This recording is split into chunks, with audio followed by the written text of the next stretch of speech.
All right, everybody, welcome back to another video about the new Can-Am Outlander. You guys are probably getting tired of these videos, but some of you out there might have ordered one of these and you're waiting for it to come in. So while you're waiting, I can give you some information to help you order parts and, I don't know, make up your mind about ordering one. Yes, it looks a little weird. I only have one jack, and I wanted to do both at the same time. Let's talk about tires. This is a 28-inch Zilla tire. They really only measure about 27 inches. And sadly, this is about the biggest tire you guys are going to be able to run in here. So I just put it on here, and when you turn, that's it. It's you got about that much room. So these say 28s, true measurement 27, and you're pretty much there. Remember, this is the machine's in the air, suspension's dropped, and I cranked it down, and that's how much room you got. So a true 28 is about all you're going to do. It hits this bolt right here. So I got these 1-inch wheel spacers, and I did this side with a wheel spacer, and 28-inch do fit. Mind you, keep in mind, 28-inch is 27-inch, does fit with about that much room with the wheel spacer. Brought it out a bit. Without a wheel spacer, this totally hits. So I don't know why Can-Am did that on the new gens. I've also been digging into a few other things about these things. Everybody, when they talk about these gens, they say beefy, beefy, beefy. Guys, my thing is unbiased. I'm not sponsored, obviously. Probably won't be after this video. I don't think that the third gens are actually more beefy than the older ones. I'll show you why. So when you're looking at it, see where I'll try to get this in here. Where your control arms here are bolted on. Still can't get a good shot of this. It's one bolt comes through here. This plate is in the air. There's nothing connected to that. So when this control arm comes in, or to here, it's just this one bolt coming through, and that's just basically a spacer washer. Same thing going on at the top here. You got one little thin plate. Can't get in there.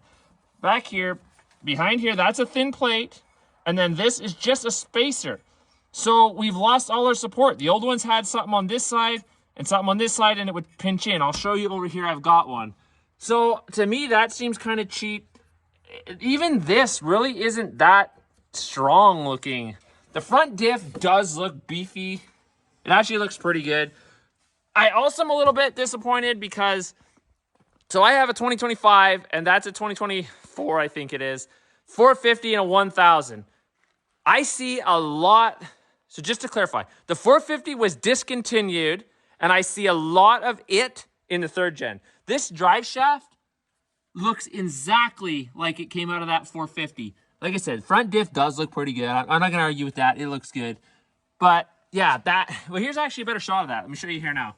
When you look at this, you got this pipe, the bolt runs through, and that's a spacer. So it's actually only held right there. Now I'll come show you over here on what I'm talking about. So on these ones, when your control arm come up, it had metal on this side coming up, metal on this side coming up, and darn it, maybe this side's better.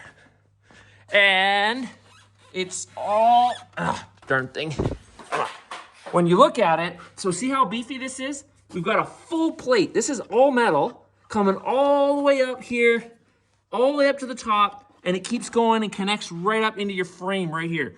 So you got a slab of metal coming from here all the way down to here. Same thing on that side, and a bolt going through and a bolt going through. Same thing on the front. Man, this thing is rusted. Check this out. Winch is there. Yeah, I just put a new winch motor on here. I'll throw up a picture real quick of that, what it looked like. Yeah, it's pretty gnarly, so I put a new winch motor. And the same thing on here. So where this bolts, then this piece of metal cups around, comes up from the bottom underneath, and is solid across. Now, just to clarify real quick, I know it's confusing, might be boring to some of you. Some of you might find this interesting. Okay, so here you go. This one slab, one pipe, a bolt, and this basically washer thing. One pipe, one bolt, and a washer thing. Like I said, the other one, it came all the way up and then all the way down was frame. That looks weak. I mean, time will tell, but I'm not impressed. Same with the front. You got a spacer. I mean, it looks easy to take off. Not really much easier, because the other one, you push the bolts out and it came out. This one, you got this washer. Kind of dumb. the welds. Some of the welds are pretty ugly. Like, that's pretty ugly. I mean, I'm not the best of welders, but I don't know. It's kind of gross. Even here, you can't hardly see it. I know I'm a bad camera guy. Right in here, see these welds? Pretty ugly. You know, for a $20,000 machine, I would have inspected a little more. Also, the other thing I kind of find is these back control arms. I know everybody's like, oh, the 3rd gen is wonderful. They went back to these. Guys, my Rancher is honestly, looks like this. These pipes are not very thick. It's all thin. There's tons of holes in them. Like there's holes here, here. I guess that's let water in and out. But what worries me, all these little holes, is that if water's coming in these holes, and these holes after time, let's say, you know, you get that clay water's going in here, coming in, there's a hole here, clay water's all coming in here, coming down these tubes, settles down here, plugs this, then you get some water in here, and this is plugged, it's gonna freeze and burst all these pipes. So if you're Canadian, I think I'd be concerned. Like, what you got? Like, look at how many holes here, all over here. I mean, there's holes everywhere, and then they're supposed to drain out. So why would, like, I know the theory is water comes in, water comes out. My theory would be, if this was welded properly and inspected, there would be no water getting in here. Also, the other thing too is like some of the pipe, like when you look at this pipe, you can see where they rolled this pipe. Like, see that seam? And it's just like, I feel that if I put a screwdriver in here and start prying, I feel like I could open this pipe up like a, you know, can of sardines. So the piping, I don't know, guys. I mean, time will tell if they start freezing and bursting, but as of now, nothing here screams beefy to me, except the diffs. The diffs do look beefy. Dry shaft does look beefy. I'm not saying it's bad. I'm just saying that all those holes, like this one, the hole's here, and I don't even see the drain. I mean, you got another one there. I don't see the drain on the bottom. Okay, when you feel on this side, there's a drain right here. But here's the thing. The drain is here. The bottom of the pipe is here. That's an inch of water that's going to sit right there. Unless this goes into this pipe. But I checked these pipes, and there's no drains on this base pipe here. Just right here. Inch of water is going to sit there, freeze, burst this pipe. Not all of us have heated shops there at Can-Am. So, and then as I mentioned in my other video, if you didn't catch it, the main reveal, these hubs got the bolts and they got the space or the bolt holes for the brake. So you could move these from there to there. I get why they did that, saves cost. So I'll just show you kind of some of the suspension here, and then I'll go show you some on the 450. The 450 is discontinued, guys. You can no longer get it. But it's pretty dark in here. There's no holes in the frame. All the frames, pipes that are here are open butts. So that's big. Water can't sit in here. These ones all open. So water can get in here, get out of here, so it can drain. So I'll show you from the back. So there's your main frame from the back.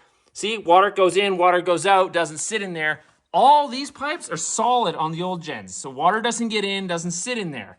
All these tabs look to be the same. So, like I said, diffs are big, dry shafts are big. I never broke a dry shaft on this thing either. But those are some concerns I have for sure. Also, the way that the engine on this one and the transmission are one, same as that one. So, I don't know. I definitely got some suspicions. I don't know.